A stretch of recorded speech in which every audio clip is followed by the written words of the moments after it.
오늘 우리가 이제 베드로전서, 오랜만에 이제 베드로전서를 보는데, 이 베드로전서를 보면서 사실은 이 사도 바울 못지않게 베드로도 상당히 예수님의 제자 가운데 수석제자잖아요, 그죠? 수석제자면서도 그가 한 일이 굉장히 아주 이제 많이 드러나진 않았지만은, 그러나 제가 볼 때는 그의 한 일은 놀라운 것이다. 그리고 하나님의 놀라운 역사를 그가 이제 또한 예수님을 대신해서 대변했다라고 생각을 하게 됩니다. 그렇기 때문에 지금도 이 가톨릭 교회에서는 그들의 초대 교황을 누구로 봅니까?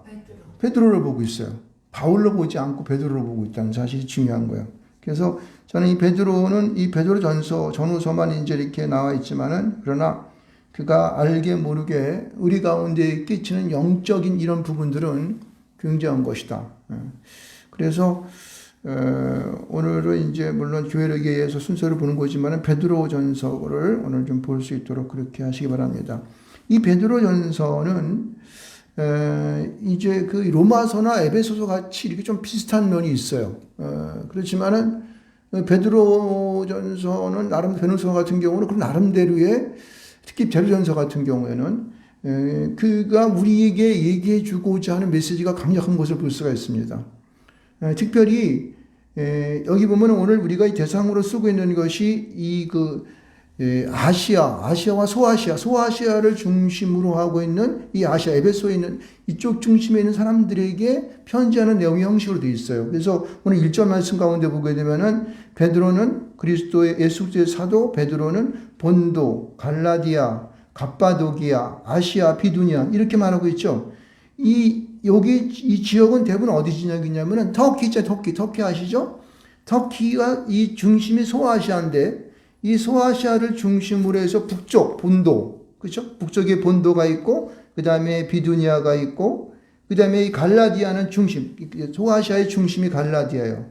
그리고 그 밑에는 갑바도기아가 있고, 서쪽 쪽에는 아시아, 에베소가 있습니다. 아시아 그러면은 에베소서가 말하는 것과 똑같은 말이에요.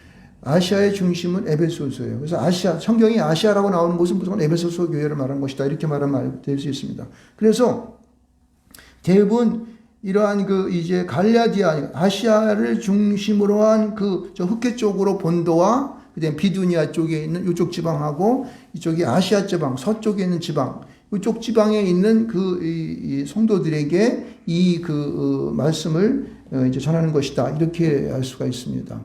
그래서 아마 당시에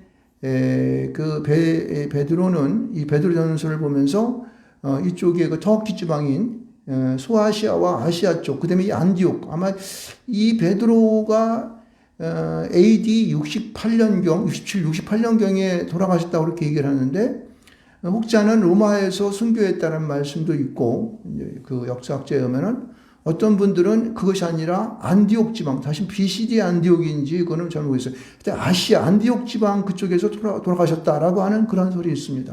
어제 돌아가신 건 중요하지 않지만은, 그러나 그분이 68년경에 돌아가셔서 이 본서에 쓰고 있는 이 내용은 대충 AD 64년경에 써있다 이렇게 얘기하고 있습니다. AD 64년경. AD 64년경이 쓴 게 왜 중요하냐면은, 당시에 로마의 황제가 아주 굉장히 기독교를 핍박하던 그 당시가 64년경이에요.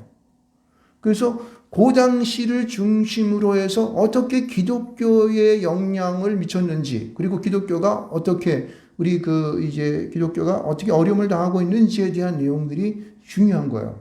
그래서 그 시점에 쓰여져 있는 그런 성경이죠. 그래서 아마 네로에 의해서 핍박당했던 기독교인들이 요 64년을 위주로 해서 많은 사람이 순교하게 됩니다. 사도 바울도 그때 순교하게 되죠. 60쯤 그쪽쯤에 순교하게 되는데, 그러니까 이 기독교의 핍박을 당하면서 어떠한 형태로 우리 교회들이 이루어나갔는가, 그리고 그 당시의 사도들은 우리에게 무슨 말을 하고 있는가 라고 하는 것이 굉장히 중요한 거예요. 마치 우리가 신앙생활을 할 때에 어려움을 많이 겪지 않습니까? 힘들고 어렵고, 물론 지금 우리가 자유롭게 기독교를 믿지, 예수를 믿지, 주님을 믿지만은, 그러나 어찌 보면 영적으로 지금요 굉장히 혼탁한 시기고, 영적인 싸움이 굉장히 지금 심각해진 시대가 지금 시대예요. 그래서 이런 시대 때에 우리가 베드로의 사도 베드로는 우리에게 무슨 말을 하고 싶을까? 라고 하는 생각으로 받아들이면 됩니다. 말씀으로 받아들이면 됩니다. 할렐루야. 이런 은혜가 여러분의 있기를 주님을 축원드리겠습니다. 근데 여기서 지금 아주 굉장히 제가 눈에 딱 띄어진 이러한 시대적인 배경을 가지고 우리에게 주는 한 단어가 있는데 그것이 뭐냐면은 1절 마지막 말씀 가운데에 흩어진 나그네라는 말씀을 하고 있어요. 흩어진 나그네. 흩어졌다는 것은 막이 상대했다는 것이죠. 근데 이 이제 흩어진 여러 가지 이유가 무슨 여러 가지 바벨론 그때 포로 생활을 해가지고 이스라엘 백성들이 70년 동안 바벨론에 붙잡혀가지고 고난당하고 이런 것도 있지만은 이후에 예루살렘에 있었던 교회들이 핍박을 당하고 어려움을 당해서 바깥으로 막 뛰어나갔습니다. 그랬을 때 흩어졌던 많은 사람들, 이때의 사람들을 흩어진 나그네라고 말할 수 있습니다. 근데 사실은 이러한 모든 것이 우리가 하나님의 어떠한 예지하셨던 우리 기독교인들, 특별히 예루살렘에 머물지 말고, 유대와 사마리아 땅끝까지 하나를 복음을 전하라고 하는 그런 마태복음 28장, 마가복음 16장에 있는 말씀처럼 그 말씀의 기초로 해서 퍼져나갔다면은 바로 그것이 흩어진 나그네라는 것입니다. 아멘. 그래서 굉장히 이 흩어진 나그네라는 것이 굉장히 아주 의미가 있습니다. 특별하게 보면은 이 나그네라고 하는 말을 하지 않습니까? 이 나그네라고 하는 이 말을 가만히 우리가 묵상해 보게 되면은요, 이 나그네는 어떤 겁니까? 정처 없이 떠돌아 다니는 거잖아요. 그렇죠? 집도 절도 없이 그냥 여기서 하루 머물고 저기서 하루 머물고. 그러면은 이 나그네의 삶의 모습이 또 누구와 같을까요? 오늘날에. 지금의 상태를 보게 되면은. 오늘 우리 살고 있는 우리 성도님들이에요. 우리 특히 말씀을 전하고 전도해야 되고, 그리고 우리가 이 땅이 내가 영원히 살 곳이 아니고 저 본향인 하늘나라의 본향을 두고 살고 있는 우리가 나그네가 아닐까요? 그러니까 복음의 가치를 올바로 알고 그 복음을 가지고 세상 사람들에게 복음을 전하고자 하는 자가 진정한 뭐예요? 영적인 나그네가 되는 것이죠. 할렐루야. 그러니까 저와 여러분이 어찌 보게 되면은 이 어려운 세상 속에서 주님께서 특별히 흩어져서 이 땅 가운데에 흩어져서 복음을 전하라고 하는 이 흩어진 나그네의 사명이 우리에게 있다라고 하는 사실입니다. 할렐루야. 근데 중요한 것은 그럼 이 흩어진 나그네가 이 사명을 갖고 정말 영적인 그런 나그네의 모습을 하게 된다면은 어떻게 해야 될까라는 말이 2절에 써 있어요. 2절에. 여러분 2절 말씀을 한번 크게 한번 읽어볼까요? 2절 말씀을 보시죠. 시작. 곧 같이 읽습니다. 시작. 곧 하나님 아버지의 미리 아심을 따라 성령이 거룩하게 하심으로 순종함과 예수 그리스도의 핏비름을 얻기 위하여 택하심을 받은 자들에게 편지하노니 은혜와 평강이 너에게 많을지어다. 지금 제가 보고자 하는 것은 어디까지냐면은 택하심을 받은 자들까지를 보게 되는데 가만히 이 말씀을 요거를 이렇게 뜯어보게 되면은요, 하나님 아버지의 미리 아신, 하나님 아버지는 누구예요? 선부이신 하나님이죠. 그죠? 그분이 미리 아신 것은 예정됐고 예지되었던 거라는 거예요. 그러니까 하나님께서 우리를 이미 이 땅 가운데에 흩어진 나그네로, 다시 말해서 하나님의 복음을 가지고 전하는 영적인 나그네로 저희들을 갖다가 부르셔가지고 보냈다는 거예요. 믿습니까? 그래서 하나님의 놀라우신 것으로 우리와 함께 하셔서 각종의 성령의 기름 부으심 우리에게 주신다고 하는 그런 걸 통해 가지고 우리가 그 미리식 아심을 따라 한다는 거예요. 그 다음에 중요한 성부 하나님 아버지를 말하고 있죠. 그 다음에 두 번째는 성령이 거룩해 하심으로 순종함과, 성령이 거룩해 하신다는 게 뭐예요? 여기서 성령이라고 하는 것은 엔퓨니마티 하기오스 이렇게 써 있는데, 여러분 이것은 그러니까 아주 깨끗한 영이 하나님의 성령이 우리를 갖다가 거룩하게 한다는 거예요. 성결하게 한다는 것이죠. 그러니까 하나님 아버지의 뜻을 따라서 우리를 깨끗하고 성결하게 하여서 그걸 따라 순종하게 한다는 거예요. 뭘 순종해? 이방 가운데 나가 복음을 전하라는 거죠. 할렐루야. 그러니까 저와 여러분들은, 그리고 이 복음을 전하고 이 복음을 알고 있는 모든 사람들은 이 성령의 거룩하심을 입은 줄 믿으시기 바랍니다. 그러므로 우리는 그 말씀에 순종하는 것이에요. 성령의 이 가르침을 따라서 우리는요, 나가는 줄 믿으시기 바랍니다. 그리고 순종함의 역사가 있어야 되는 거예요. 그것이 바로 흩어진 나그네의 모습인 거예요. 그 다음에 보세요. 예수 그리스도의 핏부림을 얻기 위하여. 예수 그리스도의 피 뿌림은 뭡니까? 하나님 아버지께서 그 아들 독생자 예수 그리스도 이 땅 가운데 보내셔서 십자가에 못 박혀 죽게 만드신 거예요. 죽게 만드신 다음에 그의 몸에 흘러내리는 모든 그러한 보혈의 피를 이 땅 가운데 쏟아내시는 거예요. 누구를 위하여? 흩어진 나그네를 위해서 먼저 쏟아보내고 그 다음에 그들이 전하는 곳곳에서의 복음 전함을 당하는 모든 사람들에게 이 뿌림이 있게 되는 것입니다. 이것을 얻기 위한 거예요. 할렐루야. 그러니까 저와 여러분들은 흩어진 나그네의 영적인 소명을 갖기 위해서 이 피뿌림 역사가 여러분 가운데에 날 것이 되어야 되는 거예요. 내 안에 어떻게 돼요? 충만되어야 되는 거예요. 이것을 의심하지 않으면 안 돼요. 그래서 이 세 가지 성부와 그다음에 성령과 그다음에 그 아들 예수 그리스도의 이 십자가 역사, 피뿌림의 역사를 우리가 가짐으로 말미암아 내가 안전히 내 안에 영접함으로 말미암아 우리는 흩어진 나그네, 세상 가운데 복음을 전하고 그들에게 알리는 그런 자의 그 반열에 설 수 있는 것입니다. 믿습니까? 왜 아멘을 안 한 것입니까? 아멘이 크게 나와야 돼. 그래서 그 다음에 뭐라고 했냐면은 택하심을 입은 자들 이렇게 얘기하는 거예요. 그래서 여기 1절의 마지막에 나오는 흩어진 나그네의 말과 그 다음에 2절 중간절에 있는 택하심을 받은 자는 같은 말이에요. 그렇죠? 그래서 우리는 하나님 앞에서 이 성부와 성령과 성자에 주시는 이 놀라우신 영적인 축복을 가지고 그것을 받아서 어떻게 해요? 우리는 택하신 자들로 세상 가운데 흩어진 나그네로 살아가는 것입니다. 믿으십니까? 이런 소명이 우리 안에 있어야 돼요. 이 소명이 여러분 우리 안에 정말 정말 핵진주와 같이 내 안에 꽉 새겨지면 내 머리의 생각과 내 마음 가운데 새겨지게 되면 여러분들은요 아름다운 빛의 직분을 감당하는 거예요. 빛으로 세상에 나타나기 시작하는 것이에요. 그래서 이러한 사람들에게 지금 내가 편지를 하고 있다 이렇게 얘기를 하고 있는 것이죠. 이 베드로전서 전체를 보게 되면 물론 1장 속에서는 1장에서 나타나는 것은 이 구원에 대한 찬송으로 시작합니다. 그래서 구원에 대한 얘기를 하고 있고, 그 다음서 2장서부터는 대개 보면은 그리스도의 생활이 어떤 생활을 할 것인가라고 하는 말을 계속하고 있어요. 그래서 그리스도 2장 같은 경우에는 그리스도의 성결한 생활을 어떻게 하고 있고, 그 다음에 그리스도인 앞에서 순종하는 생활은 어떻게 해야 되며, 그 다음에 우리가 이 4장 가운데서는 뭐냐면은 그리스도인의 이 고난 가운데 극복되는 어떤 생활을 해야 될 것인가. 그러면 5장 속에서는 헌신된 생활을 어떻게 이루어갈 것인가. 이것을 계속적으로 설명하고 있는 것이죠. 근데 우리가 1장의 말씀을 먼저 잘 해석하게 되면, 우리가 잘 이렇게 섭취하게 되면은, 그 다음서부터는 우리 생활 속에 이루어지는 것이기 때문에, 여러분들, 베드로전서의 전체적인 내용을 다 본 것과 마찬가지입니다. 할렐루야! 그래서 오늘, 여기 보면 3절을 시작하면서 뭐라고 얘기냐면은, 우리 주 예수 그리스도의 아버지 하나님을 찬송하이로다 이렇게 얘기하는 거예요. 다시 말해서, 흩어진 나그네들은 우리 예수 그리스도를 이 땅에 보내신 하나님 아버지를 찬송할 수밖에 없다는 것이죠. 왜 찬송할 수밖에 없을까요? 왜 그분을 찬송할 수밖에 없을까? 여러분 이것을 우리는 한번 생각을 한번 해봐야 됩니다. 흩어진 나그네된 우리는 그래서 택함을 받아서 이 땅에 보내를 받은 우리들은요 하나님 아버지를 매일마다 찬송해도 모자람이 없습니다.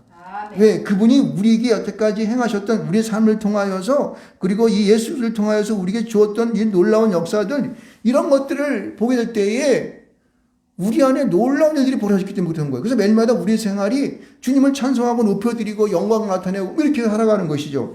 그래서 성경에서 뭐라고 얘기하냐면 3절 후반절 중간절 이후에 보게 되면 이렇게 말합니다. 그의 많으신 긍휼대로 예수 그리스도를 죽은 자 가운데에서 부활하게 하심으로, 다시 말해서 뭐냐면은 하나님의 긍휼을 따라서 예수 그리스도를 죽은 자 가운데에서 사흘 만에 부활하게 했다는 거예요.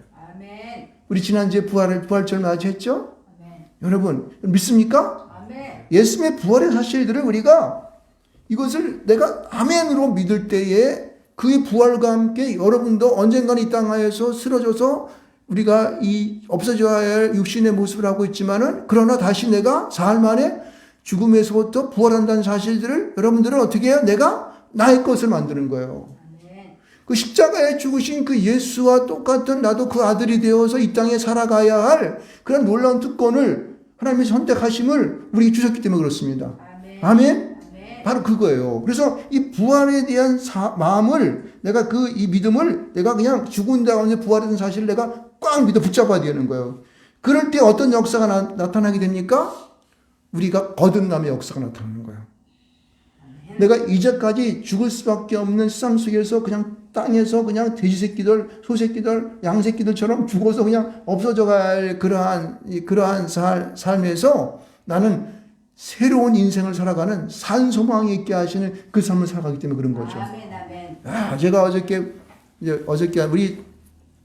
우리 저 외삼촌이, 넷째 삼촌이, 외삼촌 중에는 지금 딱 2분이 남아 계시는데, 우리 외삼촌이 몇 분 계시냐면은 7남매 가운데 우리 어머니가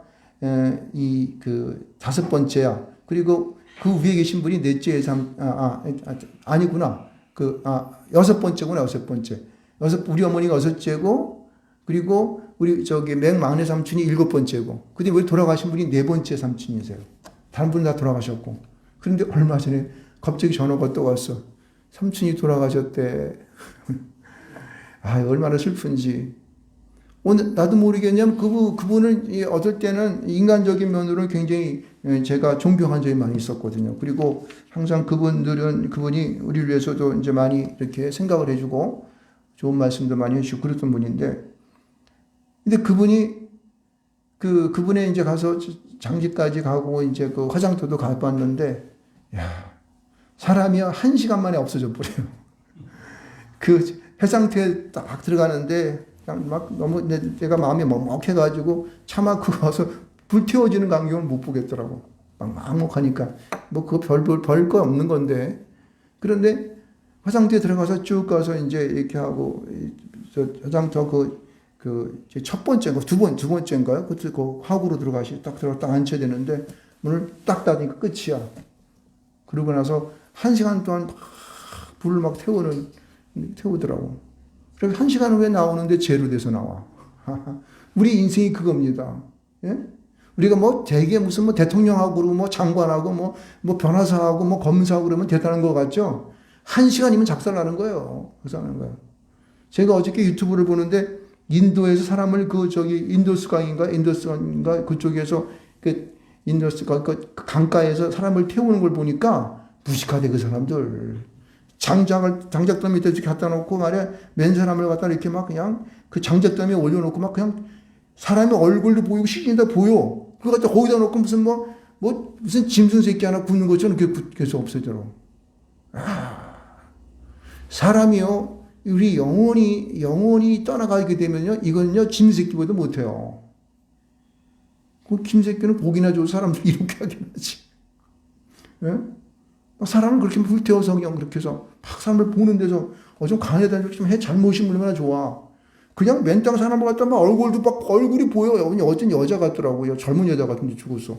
근데 거기다 무슨 짐승 새끼 부는 것처럼 이렇게 부어서 없애더라고요. 그거 보면서 너무 끔찍하다. 근데 사실은요, 우리 인생이 어때요? 우리 인생이 덧없는 거예요. 1시간이면 작살나는 거예요. 죄송합니다. 작살이란 말을 써서 이거는 이제 제가 취소합니다. 우리 인생이 1시간이면요, 사고로 없어져 버린, 죄로 돼 버린다는 거죠.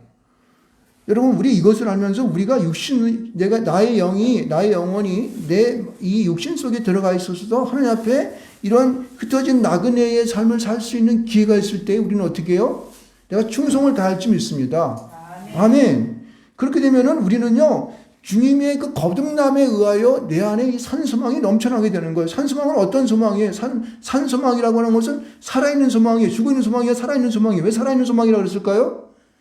본향, 하나님 나라, 그곳에 갈 일이 분명하게 거기 가면 내가 영원한 주님과 함께 살아가야 할 그곳이 있기 때문에 내가 산소망을 갖는 거예요. 이제 거듭남의 역사가 있게 되게 되면은, 그러니까 내 부활을 내가 내 마음에 꽉 붙을 때에 내내 거듭남의 역사를 통해서 내가 영원한 그날을 바라보면 내가 살아가는 그 삶이 어떻게 해요? 활기찬 거예요, 활기찬 거. 예? 활기찬 거예요. 그래서 우리에게 주어지는 이 모든 삶들이 다른 사람보다, 안 믿는 사람들보다, 그 본향을 알지 못하고 산소망을 갖지 못한 사람들보다 어떻게 해요? 그 삶이요? 하나님께서 주님께서 누리셨던 그 영화로움이 우리 가운데 있다고. 멋있는 삶을 살아갈 수 있는 거예요. 비록 많이 갖지 못하고 높은 자리에 올라가지 못하지만은 그러나 우리 안에 계신 하나님의 영이 영원히 우리가 있기 때문에 그 거듭남을 통해 우리 삶은요 놀라운 모든 사람들에게 정말 소망을 주는 그런 삶으로 살아가는 거예요. 그래서 4절 말씀 가운데 이것을 어떻게 표현하면 이렇게 표현하고 있어요. 그 살아가는 삶을 모르게 썩지 않고 더럽지 않고 쇠하지 않은 유업이라고 말하고 있어요. 진짜. 세상에 여러분 세상에 한번 골라보십시오. 이 유업이라고 하는 것은 뭐 기업. 지금 당시 이스라엘을 말하게 되면 어떤 거냐면은 가나안 땅을 갖다 유업으로 했잖아요. 그전에 하나님께서. 구약 시대 때는 유업이 뭐냐면은 가나안 땅이 유업이야. 그러면 오늘날 우리 유업은 뭘까요? 하늘나라예요. 여기 보면은 썩지 않고 더럽지 않고 쇠하지 않는 것은요 하늘나라 본향 믿기 없는 거예요. 아멘. 그냥 가운데 어떤 것을 줘보십시오. 여기 하면 썩지 않고 더럽지 않고 쇠하지 않는 게 있어요 없어요? 없어요. 금덩이는 잘 없어지지 않으니까 잘 닳지 않으니까 계속 영원히 있어요? 그것도 반감기가 있어요. 여러분 그거 아십니까? 반감기? 반감기라는 게 뭔지 알아요? 새로운 자기의 가지고 있는 본능을 잊어버리는 때가 반감기예요. 모든 이상에 존재하는 것은 반감기라는 게 다 있어가지고 다 이게 변해버린다고 언젠가는요. 그리함으로 우리는 여기서 말하는 썩지 않고 더럽지 않는 쇠하지 않은 유업을 갖다가 우리가 산소망 가운데 날마다 이 땅에서 누리게 되는 거예요. 아멘. 믿습니까? 아멘. 여러분 이것을 잊게 하신다고 얘기하는 거예요. 왜 잊게 한다 그랬을까요? 주님이 보여주었으니까요. 주님이 이 땅 가운데 우리 가운데 공생의 기간을 통해서 어떻게 그 유업을 이뤄갈 것인가를 보여주었으니까요. 그래서 그가 유업을 이룰 때 어떻게 하나님께서 주셨던 그 놀라운 하늘나라의 것을 이룰 때 어떻게 했어요? 죽은 자가 살아나고 병든 자가 일어나고 귀머리가 귀를 뜨고 눈먼 자가 눈을 뜨는 역사가 나타나는 거예요. 네? 그 말씀 한마디 한마디 뭐 이런 말이 어떻게 이런 말이 있을 수가. 그건 죽음의 순간에도 로마 군병들은 그 보면서 야 저가 하나님의 나라 하나님의 아들이었음이 분명하다 이렇게 로마 군병들이 얘기하잖아요. 이게 유업을 받은 자의 놀라운 모습인 것입니다. 아멘. 우리는요, 이 땅에 살아가는 모든 순간순간의 모든 되어진 일들과 죽음의 그 순간까지도 어떻게 해요? 그 유업을 이어가는 역사를 우리가 주님과 같이 해야 할 줄 믿습니다. 그럼요, 그런 거예요. 그러면서 여기 뭐라고 하면 이렇게 말해요. 5절에 보면은 5절에 말씀하시면서 말세에 나타나기로 이렇게 말세에 나타나기로 말세 때에 말하는 거예요. 말세라는 뭐냐면은 여러분이 알아갔지만은 이 예수님 땅에 오시는 때를 재림에 오신 때를 말세라고 얘기하죠. 그 말세 때는 모든 것들이 다 심판받게 되죠. 근데 믿는 사람들은 구원받은 자들은 어떻게 해요? 여기 보면은 5절 말씀 가운데 이렇게 중반절 보면은 구원을 얻게 믿음으로 말미암아 하나님의 능력으로 보호하심 받는 거예요.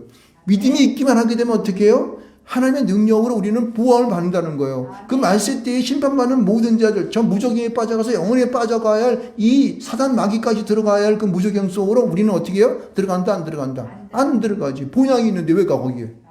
그것을 주님께서 어떻게 해요? 보호하시고 보장하시는 하나님의 능력으로 우리를요. 그 믿음을 갖는 자들이 그렇다는 사실이에요. 놀라운 것이죠? 이게 이러니까 우리는 하나님을 찬송할 수밖에 없다는 거예요. 여러분, 우리가 흩어지는 나그네로 살아가는 우리 택하심 받은 자들은요, 날마다 이것 때문에 하나님을 찬송하며 살아갈 수밖에 없는 것입니다. 여러분, 어떻습니까? 이런 말을 들으면서 내 마음 가운데 그 말씀을 새길 때에 내 마음에 주님을 찬양하는, 하나님을 찬양하는 그런 마음이 안 드십니까? 여러분, 우리는요, 이 말씀을 들을 때마다 우리는 날마다 주님을 찬양할 줄 믿습니다.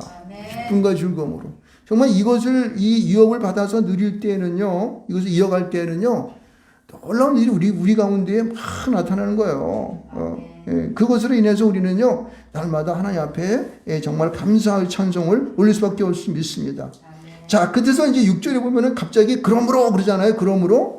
그러므로라고 얘기하는데, 이 그러므로라고 하는 그 말씀들은 앞에 있는 이 믿음과 구원에 대한 이야기를 계속하고자 했던 거예요. 그러니까 믿음으로 구원받는데, 그럼 믿음으로 구원받는 것에 대하여서 우리는 어떻게 그 믿음 가운데 구원을 이룰 수 있을까? 이런 얘기들을 한번 생각해야 되잖아요. 그 말씀들을 6절서부터 9절까지, 12절까지 계속 얘기하고 있는 것입니다. 그래서 6절에는 뭐라고 얘기냐면은 시험이 되는 거예요. 시험이 있게 얘기한다. 무슨 얘기냐면은 믿으려고 그러니까 여러분들 시험이 옵니까? 안 옵니까? 어려움이 있어요? 없어요? 있어요. 그러나 그 시험은 잠깐이라는 거예요. 그 근심은 잠깐 있으면 어떻게 해요? 그 어려움을 잘 이기고 인내하게 되면은요, 어떻게 해요? 우리의 기쁨과 즐거움이 더 큰 하나님의 놀라우신 은혜가 우리 가운데 있다는 것입니다. 아멘. 믿으십니까? 아멘. 그러니까 모든 자에게는 세상 속에서 우리가 세상에 살아가니까 육신을 입고 있으니까 시험이 우리 안에 없을 수가 없는 거예요. 응. 그걸 인정할 수밖에 없죠. 아멘. 그러나 그 시험 가운데 내가 넘어져서 안 믿는 자로 하거나 막 객결로 가고 그렇게 하지 않고 끝까지 인내하고 나아가게 되면 어떻게 해요? 우리에게 결국은 크게 기뻐하는 때가 온다는 거예요. 아멘. 할렐루야. 아멘. 바로 그거죠. 그렇게 되면은 7절에 뭐라고 그러냐면은 그 다음에 믿음의 확실함이 우리에게 오는 거예요. 이러한 여러 가지 시험 끝에 우리에게 오는 것은요, 믿음의 분명한 어떻게 해요? 예, 확신이 우리에게 있는 것입니다. 아멘. 이 믿음의 확신이 있을 때에는요, 여기 보면은 뭐라고 성경에서 얘기하냐면은 불로 연단하여도 없어질 금보다 더 귀하다고 말하고 있습니다. 아멘. 아멘. 우리가 이제 세상 가운데서 물론 이제 뭐 다이아몬드도 있고 다른 좀 좋은 보석들도 있지만은 우리는 이제 믿음을 얘기할 때 잘 변질되지 않는 금으로 얘기합니다. 그 금이 잘 닦여져서 반짝반짝 빛날 때는 얼마나 이쁘고 그리고 아주 그냥 고급스럽습니까? 그렇죠? 뭐 중국 사람들은 그래서 모든 걸 다 금으로 다 막 해가지고 그냥 반짝반짝하게 하잖아요. 그러니까 이 금은 굉장히 귀한 거예요. 그래서 이것은요, 이 너무너무나 이게 표준한 거기 때문에 이 우리의 믿음을 금으로 이렇게 우리가 말하고 있는 것을 알 수가 있습니다. 그래서 이 금 같은 이 믿음을 갖고 있는다 한다면은 뭐라고 했냐면은 예수 그리스도께서 나타나실 때에 칭찬과 영광과 존귀를 얻게 한다는 거예요. 예수 나타날 때는 어디예요? 종말의 때, 말세 때에. 그죠? 주님 오실 재림하실 그때에 주님께서는 주님과 함께 우리는요, 그 영광과 존귀와, 그렇죠? 그런 하나님의 하나님의 우리를 정말 수고했다고 하는 하나님의 그 칭찬이 우리 가운데에 막 주님께서 우리 갖다가 그렇게 격려하시는 것이죠. 아멘. 여러분, 그때를 한번 생각하면 우리가 기분이 좋습니까? 안 좋습니까? 너무너무 좋아요. 그죠? 네. 좋아요. 근데 이제 문제는 뭐냐면, 그걸 어떻게 알아? 그거를 뭐 우리가 무슨 그거 뭐 있을지 없을지 뭐 그거 우리가 알 수가 있나? 이렇게 얘기하잖아요. 그 말이 8절에 쓰이는 거예요. 예수를 너희가 보지 못하였으나 사랑하는도다. 여러분, 주님을 사랑하십니까? 아멘. 근데 없는 예수님을 어떻게 사랑해? 그래도 2000년 전에 이 땅에 오셔서 우리를 십자가 밖에 돌아가신 그 주님을 우리는 사랑할 수밖에 없어요. 그렇죠? 아멘. 아멘. 그것이 믿음인 거예요. 믿음인 거예요. 아멘. 그를 사랑한다는 그 자체가 보이지 않는 그 주님을 사랑한다는 것이 믿음입니다. 할렐루야. 아멘. 우리가 그때 있는지 없는지 내가 2000년 전에 어떻게 알아? 성경이 기록됐으니까 알지. 그렇죠? 성경은 정경이 이거 전함이 없는 말씀이고, 그렇죠? 그래서 하나님께서 그를 보냈다는 사실이 분명히 기록되어 있으니까 우리 믿는 거예요. 이게 믿음인 것입니다. 그거 뭐 어떻게 믿어? 난 못 믿겠어. 그럼 할 수 없어요. 믿지 못하는 거죠. 그렇지만은 우리는요, 이것을 보지 못하지만은 내가 기쁜 그 하나님의 그것을 느끼고 내가 마음적으로 내가 시인하고 정말 그것을 내 삶 속에서 정말 그렇습니다라고 고백할 수 있는 그런 자가 복되는 거예요. 이게 바로 믿음인 것입니다. 아멘. 할렐루야. 아멘. 그래서 여기 보면은 보지 못하나 믿고 말할 수 없는 영광스러운 즐거움으로 기뻐한다고 얘기하는 거예요. 구절에 보면 확정적으로 얘기합니다. 뭐라고 이렇게 믿음의 결국, 그 믿음의 결과는 뭐다? 영혼의 구원을 받음이라는 거예요. 이게 믿음인 거예요. 그럼 믿음에 대한 것을 여러분 좀 정리가 됩니까? 믿음이라는 것은요, 우리가 눈에 안 보이는데 어떻게 알아? 내가 하나님 믿는데 난 구원받았어. 이거 믿음 어떻게 알아? 뭐 해봐봐, 나한테. 못하잖아요. 그렇죠? 그러나 이러한 우리가 알 수 없는, 보지 못하지만은, 그리고 알 수 없지만은 내가 뭔가 모르는, 그러나 내가 은혜 가운데에 주님 계셔. 하나님 살아계시는 거야. 이렇게 한다면은 그 사람 믿음 있는 거죠. 그렇죠? 그래서 모든 상황 가운데에 내가 그것을 잘 믿음으로 승화시키고 모든 되어진 일들을 주님 때문에 감사하다. 하나님이 나에게 함께 하셨어. 라고 하는 고백을 할 때에 그것이 믿음으로 나에게 확 달라붙는 거예요. 할렐루야. 아멘. 여러분, 그러한 것들이 우리의 생활 속에 기쁨과 즐거움을 넘쳐날 때 우리는 어떻게 하나님을 찬양하는 것이죠. 아멘. 그래서 우리는 흩어진 나그네 된 나의 선택된 자의 그러한 본연의 그러한 우리의 사명을 감당하러 나가는 것입니다. 할렐루야. 아멘. 놀라운 일들입니다. 이것이 정말 이 말씀을 이렇게 전에 쭉 풀어오면서 이야, 정말 대단한 말씀이다. 어떻게 이렇게 나는 베드로가 이렇게 굉장히 베드로는 어떤 사람이에요? 베드로는 고기 잡는 어부잖아요. 고기 잘 잡는 아주 그냥 기술자잖아요. 그죠? 고기를 잘 잡는 선수잖아요. 선수. 그런데 이 베드로가 많이 공부해가지고 이렇게 놀라운 이 영적인 말씀들을 과연 그가 어떻게 썼을까? 그러니까 어떤 사람은 로마서와 에베소를 베껴 썼다 이렇게 하는 말하는 사람도 있어요. 신학자 가운데. 나는 절대 그렇지 않다고 생각합니다. 이 보면은요, 우리 베드로 1장 1절에 보게 되면은 예수 그리스도 사도 베드로는 이라고 분명히 말하고 있잖아요. 베드로가 이 말을 썼는데 저는 이렇게 생각해요. 베드로는 하나님의 성령을 받고 지혜를 받고 또 총명을 얻었기 때문에 하나님의 은혜 가운데 이런 말씀 충분히 쓸 수 있을지 믿습니다. 아멘. 그럼요. 저는 이러한 정말 놀라운 이 공급적인 말, 이 영적인 이 말을 쓸 수 있는 그 베드로에게 하나님께서는요, 그 쓸 수 있는 능력을 부여하실지 믿습니다. 아멘. 아멘.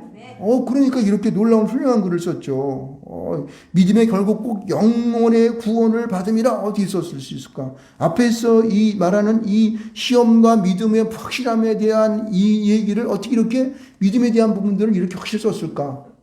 야, 저는 이거 하면 저거밖에 하도 못 쓸 것 같은데. 근데 베드로는 썼습니다. 왜? 하나님의 영적인 놀라운 주의 축복의 능력이 그에게 있었기 때문에 그렇습니다. 그래서 그는 한번 전도할 때에 5천 명이 모이는 가운데 회개하고 돌아오는 역사가 나타나잖아요. 그죠? 안진뱅에게 나사렛 예수 이름으로 일어나 걸어라 했더니 안 사람 일어나고 걸어버리지 않습니까? 영적인 능력이 그에 있었기 때문에 그런 것입니다. 그래서 보면은요, 그 베드로는 우리에게 오늘을 살고 있는 우리에게요, 이 구원에 대한 믿음과 구원에 대한 이 문제를 이렇게 공부하라고 말하고 있습니다. 여러분, 한번 신년, 어떻게 우리가 이제 믿음과 구원에 대한 공부를 해야 할지를 여러분들 한번 알아보시기 바랍니다. 보시기 바랍니다. 10절 말씀 보십시오. 10절 말씀 보면은 여러분들 말씀 가운데에서 이렇게 얘기해요. 이 구원에 대한 너희가 이 말 은혜를 예언하던 선지자들이 연구하고, 뭐하고? 연구하고 이렇게 얘기하는 거예요. 이 연구한다는 것은 뭐예요? 여기 연구하고 부정에 살펴서 이렇게 얘기했는데 이 말은 뭐냐면은 이 연구한다는 말은 여러분들이 이것을 찾아내는 거예요. 그리고 다른 말을 보면 또 간청한다는 뜻이 있어요. 헬라 원어를 보게 되면은 간청하다는 뜻이 있고 여기에는 요구하다는 말과 함께 뭐냐면 예배하다는 말이 있습니다. 그러니까 여러분 우리가 이 믿음과 구원에 대한 이 문제를 우리가 은혜 가운데에 받은 것은 사도 바울 같은 경우는 이 하나님의 은혜 가운데에 하나님께서 간청함을 통하여 주신 거를 믿습니다. 그렇죠? 구하기으로 인하여 얻은 것이에요. 여러분들도 어떻게 해요? 우리가 이러한 하나님의 놀라우신 이 영적인 은혜를 받기 위해서는, 축복을 받기 위해서는요, 우리는요, 하나님 앞에 예배함으로 나와 하나님 앞에 구할 줄 믿습니다. 할렐루야. 거기에 답을 우리에게 얘기해주고 있는 거예요. 얘기해주고 있는 거예요. 예. 그 다음에 보게 되면 여기 보면 어떤 말이 쭉 있냐면은 이제 쭉 11절 말씀 가운데는 뭐 자기 속에 계신 그리스도의 영이 받으실 고난과 후에 받으실 영광을 미리 증거하는 누구를 어떤 때를 시하고 상관이. 그러니까 뭐냐면은 이게 하나님의 영이 그 속에 들어와서 역사했다는 거예요. 그러니까 이 성경 하나님이 주시는 이 놀라운 은혜와 각종 은사와 능력 같은 것은요, 영적인 부분들이에요. 영으로 하는 것이지 우리가 세상에서 어떠한 정말 이 사람 말하는 이 연구한다, 다시 말해서 무슨 뭐 분석하고 뭐 실험하고 뭐 어떻게 해서 이렇게 뭐 논리적 이런 뜻의 연구가 아니라는 거예요. 믿습니까? 영적인 거예요. 그리스도의 영, 하나님의 영이, 우리 속에 계신 영이 우리에게 증언되어진 거예요. 그래서 이것을 갖다가 어떻게 했는지에 대한 걸 상과 그름을 통하여서 우리에게 역사한다는 것입니다. 그 다음에 보면요, 12절 말씀 가운데 우리에게 또 뭘 말하고 있냐면은 이렇게 연구해서 하나님 앞에 예배를 통하여 하나님을 구하고 막 이렇게 간청할 때에 10절 말씀 가운데 보면 이렇게 말합니다. 이 섬긴 바가 자기를 위한 것이 아니요 너희를 위한 것이니 계시로 알게 되었다는 거예요. 계시. 하나님께서 그에게 미리 알려주는 거예요. 예정되어서 알려주는 거예요. 이것은 뭐냐면은 어떻게 계시는 게 무슨 얘기냐면은 이 계시라고 하는 것은 어떠한 뭐가 있으면은 상자가 있으면 그 뚜껑을 덮개를 갖다가 제거한다 그런 뜻이에요. 폭로한다 그런 뜻이에요. 그러니까 하나님께서 그것을 우리에게 영적인 그런 하나님의 그러한 예배를 통하여 간청하게 되면은 이 뚜껑이 열린다는 거예요. 열린다는 거. 믿습니까? 아멘. 여러분, 흩어진 나그네 된 자는 하나님 앞에서 부단히 예배를 통하여 간청하고 요구함을 통하여서 하나님의 영적인 능력들이 뚜껑을 열므로 말면 우리 안에 들어오는 거예요. 이런 역사로 우리는 이제 하나님의 그 놀라우신 은혜를 입는 거죠. 근데 보면 그 다음 보세요. 이것은 하늘로부터 보내신 성령을 힘입어 복음 전하는 자들로 이제 너에게 알린 것이요. 뭘 입는다 그랬어요? 하늘로부터 보내신 뭐요? 성령을 푸니마티 하기오 이렇게 써 있는데 이 보면은요 하나님의 이러한 이 눈에 보이지 않는 영이 이 깨끗한 하나님의 성령이 다시 말해서 거룩한 영이 우리 안에 들어오셔서 그것을 복음 받은 자들로 말미암아 우리에게 마치 뚜껑이 열려서 탁 폭로해서 우리에게 들어오는 것과 같다는 거예요. 우리에게 알게 한다는 거예요. 그럴 때에 우리는 어떻게 해요? 흩어진 나그네 된 자로서 우리의 이 믿음과 구원의 역사를 우리가 알게 되고 그걸 통하여 우리 복음을 통해 사람이 전할 수 있다는 것이죠. 할렐루야. 여러분 이 땅에 살아가는 것이 어찌 보게 되면 너무나 우리가 얼마나 감사한지 알 수 없어요. 우리의 생명이 다할 때까지 우리에게 주어진 이 소명, 흩어진 나그네 된 자, 택하심 받은 자의 이 소명을 여러분 잃지 않고 주님 안에서 믿음으로 살아가시길 축원드리겠습니다. 아멘. 이 예배가 그러니까 이 예배는 이거는 정말 세상 사람들은 돈 주고도 못 사는 거예요. 특별히 택함을 받은 자들, 흩어진 나그네 된 사명을 갖고 있는 자들만이 이 예배를 통하여 알려지지 않는 이 계시의 말씀들, 이 성령이 주시는 이 말씀들을 우리가 누릴 수 있는 것이죠. 세상에 어느 누구가 이걸 누릴 수 있겠습니까? 오직 주님 앞에 예배하는 자만이 이 말씀을 깨닫게 되고 그 능력을 받게 되고 은사를 우리가 어떻게 해요? 하나님 앞에서 받는 거예요. 이걸 통해서 세상에서 우리가 하고자 하는 그러한 모든 것들을 정말 산소망을 갖고 놀라운 제 역사 가운데 우리가 이룰 수 있다는 사실을 믿으시길 주는 축원드리겠습니다. 아멘. 그래서 이후에 말씀을 보게 되면은 이제 이 거룩한 성령에 대한 얘기, 성결한 생활을 하게 되는데 계속해서 우리가 그리스도인이 어떠한 삶을 살아야 할 것인가, 성결한 삶을 살아야 되고, 성결한 생활을 해야 되고, 순종하는 생활을 해야 되고, 또 고난 가운데에서 인내하며 극복하는 생활을 해야 되고, 그 다음에 헌신된 생활을 나아가라라고 하는 것이, 그 다음에 쫙 이게 지금 이게 뭐라 그럴까, 순차적으로 쫙 서 있습니다. 베드로는 그렇게 역사하고 있는 거예요. 그러니까 이러한 성령을 내가 받았기 때문에 내가 이런 생활을 했다는 거. 이후에 베드로가 사도행전 1장을 통하여서 예루살렘에서 성령 받음을 인하여 구속부터 이루어지는 베드로의 삶은요 완전히 어떻게 해요? 거듭남의 삶입니다. 새로워지는 삶입니다. 네? 그래서 지금 여기에 소개하고 있는 이 한 가지 한 가지의 모든 그러한 이제 2장 이후의 일들은 오늘 1장에서 말하고 있는 이러한 성령의 계시를 통하여 그에게 주어지는 이런 놀라운 영적인 것들을 가지고 그가 믿음의 구원의 사실들을 사람들에게 설파하고 있다는 것을 알 수가 있습니다. 아멘. 할렐루야. 네. 이것이 저와 여러분에게 예배를 통하여 그리고 여러분 날마다 생활을 통해서 이런 흩어진 나그네의 그 역사를 이루시기를 축원드리겠습니다. 네. 그렇게 하시기 바랍니다. 그러면은 여러분들이 이 땅에 살아가면서 이 말씀을 한 가지라도 이루어 가시게 되면은 나중에 내가 생명 다하고 주님 앞에 갈 그때에 그런데 내가 한 가지 일은 이루었구나 라고 하는 그런 안도의 숨을 쉬고 하나님 앞에 가지 않을까 믿습니다. 그래서 우리의 영원한 그 본향 저 하늘나라를 소망으로 가지고 산소망을 가지고 나에게 주어진 흩어진 나그네의 이 소명들을 잘 감당하는 여러분 되시기를 주님의 이름으로 축원드리겠습니다. 예, 그렇게 하시기를 좀 축원드리겠습니다. 오늘 여러분 또 이제 부활절 두 번째 말씀을 말씀을 우리가 오늘 읽었는데 이 말씀은 예수님께서 승천하실 때에 그 500의 형제가 있는 앞에서 12사도와 500의 형제가 있는 앞에서 부활했잖아요. 그래서 그 부활 가운데 보였던 그 사실들을 우리가 믿고, 그렇죠? 우리가 마음으로 딱 보이지 않는 것을 믿고 그것을 통하여서 하나님 앞에 어떻게 해요? 내가 정말 이 사도 바울과 같이 흩어진 나그네의 길을 살아가는 자라고 확신하면서 할 때에 우리의 믿음은 놀라운 역사가 나타날 줄 믿습니다. 그것을 지금 여기서 얘기하고 있는 거예요. 그래서 우리 모두가 하나님 앞에 이 놀라우신 이 베드로 사도가 우리에게 말씀해 준 흩어진 나그네 된 삶을 잘 여러분 승리하며 이루시기를 주님 축원드리겠습니다.